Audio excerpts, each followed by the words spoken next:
माँ माँ, मुझे बहुत भूख लगी है। कृपया करके मुझे अंडे और चावल दे। बेटा, तुझे तो पता है कितना गरीब है हम।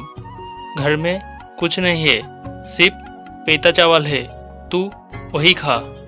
नहीं माँ, आपने मुझे बताया था कि मुझे अंडा चावल खाने के लिए दोगे, और अब बता रहे हो पाता चावल खाने के लिए। आज ऐसे ही खाओ बेटा।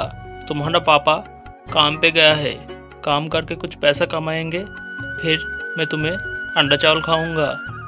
ये बात सुन के छोटा मिचके उदास होकर जंगल की तरफ चला जाता है। जंगल में कुछ दूर आने के बाद मिचके देखता है एक अंडा जंगल में पड़ा है।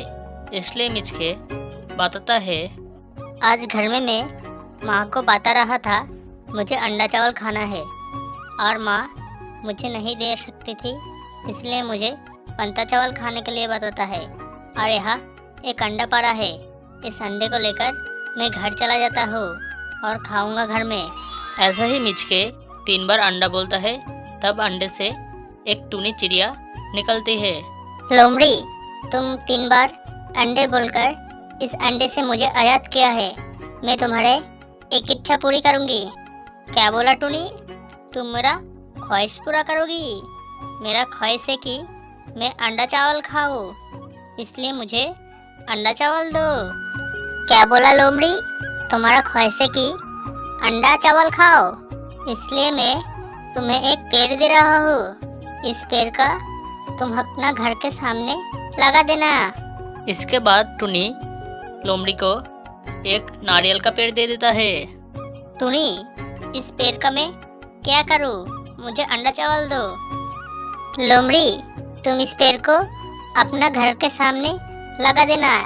इस पेड़ पे नारियल की जगह अंडा आएगी।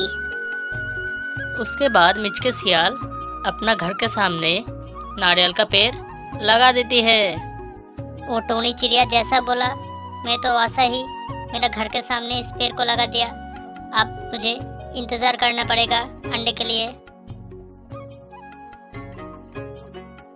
फिर कुछ दिन बाद वो नारियल का पेड़ बड़ा हो जाता है और उस पे अंडा आता है। इसलिए मिचके बताता है, मैं आज बहुत खुश हूँ। मैं आज अंडा चावल खाऊंगा।